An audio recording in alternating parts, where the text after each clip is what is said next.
Hello everybody, and welcome to Hungary's favorite language learning video blog. I'm your host, Michael Lyons. Today's video is the latest in a series about Hungarian success stories. In other words, Hungarian companies that have succeeded in international markets. Joining us today are two of the founders of Kilgray, Balázs Kis and István Lengyel. They'll be telling us a little bit about Kilgray, their success in international markets, and, if we're lucky, may even offer a little advice to Hungarian startups about their chances in foreign markets and what possible mistakes to avoid. Welcome, Balázs and István. Thank you for joining us today. Hi everyone. Thank you very much. Before we get started, I just wanted to look at a few facts about the company for those of our viewers who have never heard of Kilgray before. If my information is correct, Kilgray is the world's fastest growing translation technology vendor. You guys have 6 offices in 5 countries with something like 60 employees, and you're ranked in the CE Technology Fast 500, which is Central European, the fastest 50 growing companies in Central Europe among technology companies, and among the top 500 tech companies in the EMEA region, meaning Europe, Middle East and Africa. And in addition to that, you've won numerous translation industry awards. What's your secret? Well, probably our secret is that we are focused and we know what we are doing. All 3 founders used to work as translators or reviewers or translation project managers. For instance, I used to work with my parents in a tiny publishing company where we were running projects of collaborative translation, where more than one translators worked on the translation of a book that had to be published on time. And there we started using the collaborative, well, maybe not the technology, but the same procedures as that we eventually implemented in our server product, Naponta server.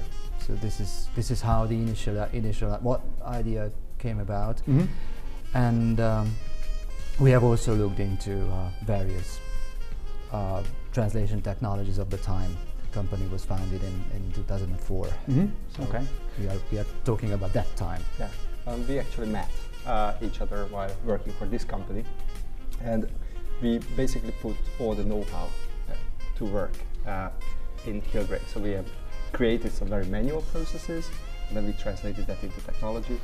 And what we're doing now is pretty much the same, except that we are just making it much faster. Making what much faster? Making the same thing. So previously we used to use, for example, word macros in order to indicate what's a term that needs to be translated consistently. Today, of course, this is part of the process, and as you type, these words just pop in for you, and that makes the translator's life much easier. Okay, I can vouch for that because I've used this technology before, and it does make a huge difference, especially with big projects. You can make very big productivity gains. That was actually the original starting point. Okay, moving right along, can you tell us a little bit about the activity of Kilgray in a nutshell, and what does CAT mean, or CAT? Definitely. It is computer-assisted translation. Some people call it computer-aided translation. And basically this is about recycling your previous translation. So suppose that you are translating, for example, a manual for, let's say, an air conditioner. And the same vendor, the same producer of an air conditioner creates a range of these products, and there is documentation that only differs in certain aspects. Or just think about a contract. When you create a contract for one purpose, you are likely to reuse it and just amend it times. And basically we create software that is learning what the translators translate and helping translators reuse the existing translations. So what we're doing is human translation assistance rather than machine translation. And some of these principles that we use are actually based on statistical machine translation technology as well. So analyzing a large amount of data, analyzing a large amount of previous translations, you are able to kind of infer translations and make recommendations as the translators work. Okay. And also organize the process better so that several people can work at the same time. And it's not just that, but it's also that what we need to do is make the cooperation between the customer of the translator and the translator better, or the customer of the translation company and the translation company better. Okay, but we're not talking here about the computer or the software translating. Instead of the translator, it's essentially just assisting the translator to make a better, more consistent translation, maybe faster. Absolutely. Yes. So whatever we develop, whatever our technology does, it's really important that the human user has the last word. Yes, yes. I think that's a good way of putting it. That's a very good way of putting it, that the human user has the last word. Yeah. But it's also a bit of an automation. So, for example, one of our key markets is the computer games market. Really? Yeah. And what people do there is that they are developing the games, they are creating the storyboards, they are creating the texts that need to be either displayed on the screen or read aloud. And as they are making the changes to individual lines, all of that goes into the translation. So through this technology, people are able to deliver the same, it's called SimShip, simultaneous shipment. They're able to deliver the same game within a couple of hours more than the original. I see, to different markets and different languages. Yes. That's amazing. Yeah. That's absolutely amazing. So it makes it possible to have much tighter deadlines and go to market, get to market much more quickly. It is even more collaborative. So basically, originally we were about collaborative translation. Now it's about involving also the external people into the same process. It's fascinating. That's fascinating. Absolutely. Can you tell us a little bit about how you got started, and what made you think you could succeed? Because there were already well-established players in the market. Tell us the Kilgray story. Well, it's really where to start. So I told you about this publishing company that my parents and I ran. That's how we met István. And later on, we worked for a company called Morphologic, which is known for Hungarian spelling checkers, dictionaries, and various products of language technology, not necessarily translation technology. And all the three of us used to work for that company. And during our time there, we were working on a project called Intelligent Translation Memories, which would be translation memories augmented with natural language capabilities. And for that project, that project would have needed a complete user interface to be able to be tested. And we run a complete competitive analysis of the translation technology available at the time. And we concluded that there is no single tool that could sufficiently be used as a testbed for this language technology. So we have dreamed up yet another one. And then how did it get to be Kilgray? Well, it turned out that it didn't fit very well with Morphologic's profile. But then we were hooked up on the idea. So that was a time that we were so much hooked up on the idea that we didn't really care if it doesn't have a future market perspective. We just went ahead and created it, but then we believed, so it was a lot of faith. We believed that it actually has a market perspective, and it turned out that we were right, which was quite an adventurous step, because at the very same time, around the same time, several new translation technology companies emerged, and very few of them remained. It's very interesting what you're saying. Because if I understand correctly, you're not saying, okay, we wanted to start a company, we wanted to make some money, and what can we do to make some money or have a successful company? Instead, you had something that you really believed in, that you were passionate about, and it's something that you were willing to do even if you didn't get paid for it, almost. Well, we didn't get paid. You didn't get paid for it initially. So I'm speaking for myself. Yes. But it's only since like 2008. We probably couldn't have founded a different company. No. So this was our only option. So there's no question of doing this or opening a car wash, right? No. This is no. This is the company that you were basically destined to start. Yeah, and actually it was triggered by our own need. So it was triggered by the need that we had at the publishing company for quick translations, collaborative translations, and that's basically, we just developed the software that we can use, that's all. So you saw a real need, you saw a real problem to be solved, and you thought that combining your experience... That was a very internalized one, because we had that problem. Yes, But then eventually, I guess you thought that other people might have the same problem, similar problems, and then decided to develop a solution. Yeah. Actually, that turned out to be a great competitive advantage because MemoQ, as it turns out, was at the time the first and only translation software that was released to the market with a server version simultaneously, supporting collaborative MemoQ being the name of the software that you're developing, just to be clear. Yes. So it wasn't this same thing, even if server products of other vendors existed, it wasn't obvious, it wasn't easy to get, so it was a cheap and easy and straightforward solution for those who wanted collaboration in the translation. The change is very similar, like from Microsoft Word to Google Docs. So if you want to compare. As an analogy, MemoQ being more like Google Docs? Yes. Okay. And Microsoft being sort of the big industry standard? Yeah. Okay. Now here's a question. There was 3 of you who founded the company, right, originally. What is it like working with partners like that? What are the advantages and disadvantages of, say, starting a company on your own by yourself, or starting it together with others and cooperating and working with others? I think the most important thing is that we learned to work very efficiently, and we had the willingness to always come to an agreement, which is a very good thing in the beginning. Later it can be a bit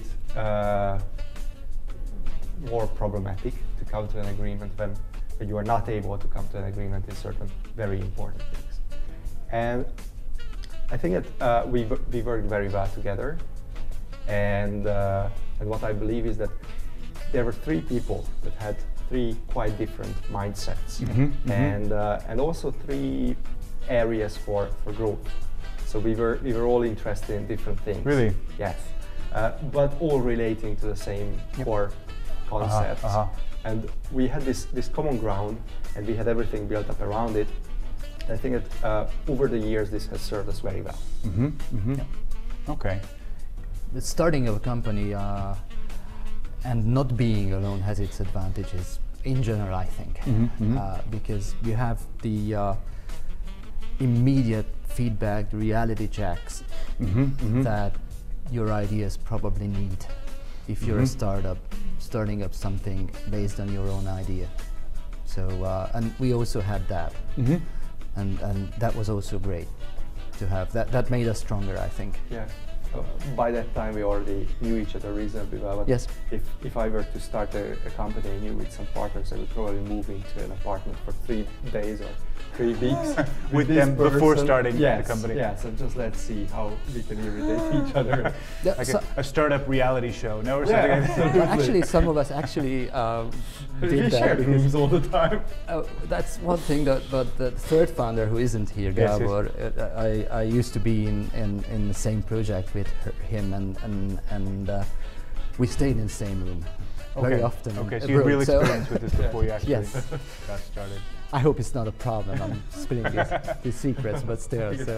Behind the scenes at Kilgray. Yes. No, but it's interesting what you're saying here also, because that seems to be a recurring theme among successful cooperations that I've seen, where it seems that the founders will have some sort of a set of common values, but kind of complementary mindsets, skill sets, etc. So it doesn't make sense to have a company founded by 3 strong salespeople, right? Because then you don't have the balance and the range of skill sets that you need, but you do need common values. So it seems like a good match. Yeah. Seems like a very good match. Okay. Here's a question for you, because Kilgray, I'm sure you get this question all the time. Kilgray seems just like such a very, I don't know, Anglo-Saxon name and very, not Hungarian, but where did the name originally come from? Well, the name is actually coming from our own names. So my name starts with a K. Okay. K-I, in fact. Okay. And this is from the surnames. Okay. And then Kish? Yeah. There's a K-I. Mine is Lengyel. I only got an R. You got one, but it was in the middle. And kind of maybe the tallest one. And the third person is called Ugrai. Ugrai. And the Gray. The 4 letters come from the same thing. And yes, it occurred to me first, actually. Okay. I mean, the company name, and then I had to look up, because choosing a company name starts with once you have the idea, it starts with finding the .com domain for it. Yes, yes. And if it's not free, then you are... Forget it. You make things more difficult for yourself. And it was so Irish sounding. So Yes. So I went ahead and checked for it. Or something like that.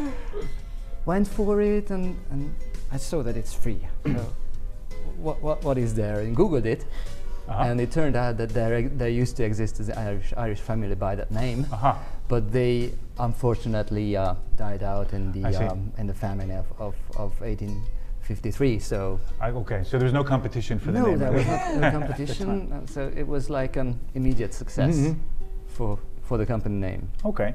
I think your story can be something of an inspiration to other Hungarian startups. I mean, are you guys all originally from Gyula? No. All three of you? No? No. Who's from? Only Gyula. You're from Gyula, okay. Yeah. But you had your first office is in Gyula, I think, or something like that? That's where the company is registered, and that's where the headquarters are. Okay, that's what I had in my head about this. But we have more people there than in Budapest. We also have quite a few in Budapest. Okay, so to see three guys from Hungary succeed in a market that already had well-established players. So, like I said, I think it can serve as an inspiration for other Hungarian startups. What advice would you give to Hungarian startup companies? Well, I think that it's the focus usually. Just understand what you are doing, and try to do that. And many people say that focus is on the product, but I think that focus should be always on the customers. True. So what they are trying to say, what they are implying, try to read them more, because very often this is what I mean. Henry Ford used to say this, that if I had asked my customers, they would have said that they needed a faster horse. Yes. And basically, it's pretty much like that. Very often they are thinking in terms of features, in adding this or that functionality to the tool. But you just need to always do so. You just need to understand what is their problem. Yeah. Because they sometimes don't communicate their problems. They sometimes communicate the way they would solve the problem. Yes, based on the current solution, or based on what they know.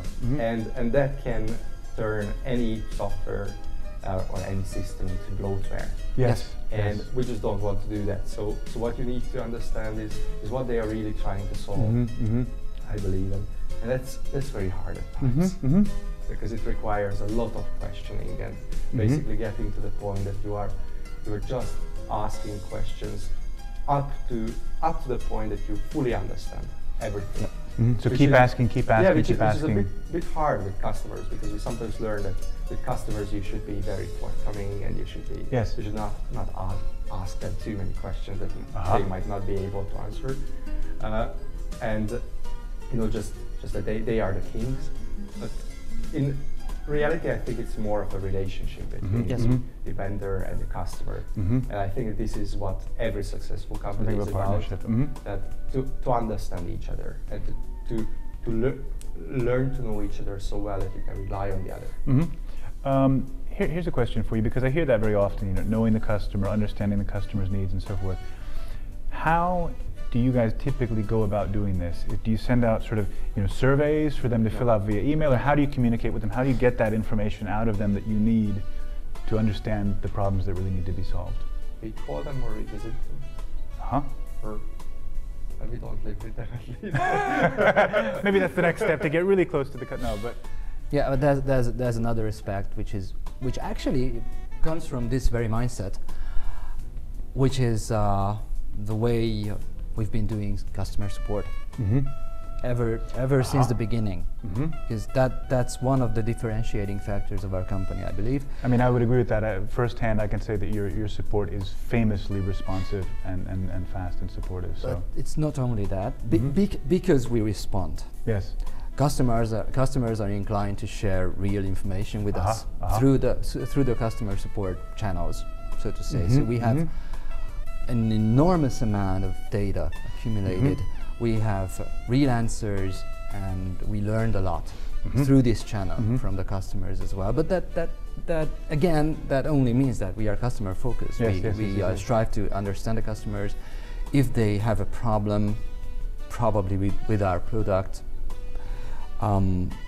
then we have to communicate that we are willing to talk to them, and then we will get the information we need. Not always, so sometimes we have to go out ourselves, but it was really a good experience through the years. And getting aligned on the whys rather than whats. What do you mean by that? Understanding why somebody wants something, or what is it that they are not able to achieve, and they want to achieve, and why they want to achieve that. Because very often you can even question the legitimacy of their requests, and you can find out that actually it's not that important, but they are just trying to solve something that can be solved some other way as well. Okay, I can see that. One last question. You've come quite a long way from where you started in 2000. You can say that. 2004. What's the next step? What are the priorities? What's the vision for Kilgray going forward? Okay, that's world domination, of course. What else?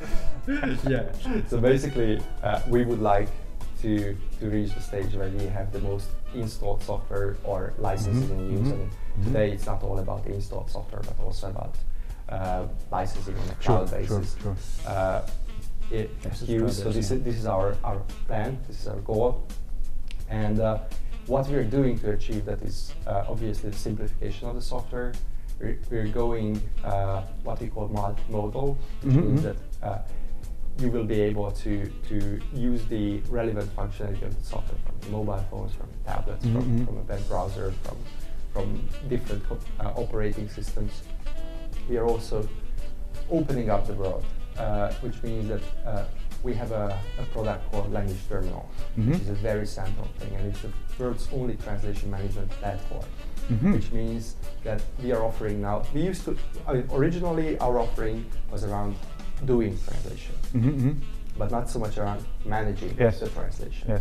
Managing the payments, managing the orders, which every translator does and every company outsources. And basically, if you're a translator, the job that you're getting from this company is the same job that this company is giving to you. And putting this into practice in a free and very open solution. And that's where we are going right now. So for us, it's very important to basically cover almost everything that a translator or an interpreter needs to do, and everything related to that in a business perspective. Okay, quite impressive, and quite a long way from the three of you starting in 2004. No? Yeah. So nice job. Sometimes we ourselves are amazed. If anybody, I think you guys can do it, and it really is an inspirational story, I think, for all Hungarian startups to take some lessons from. So thank you so much for joining us for the video. It's been a real experience and a real pleasure to have you. That's it for today's video. I hope you enjoyed it and found it useful and inspiring. Remember to like us and share us on Facebook and LinkedIn. Spread the word to your friends, and feel free to post your comments underneath the video. It's been a pleasure as always. Thank you so much for joining us. See you next time. Cheers.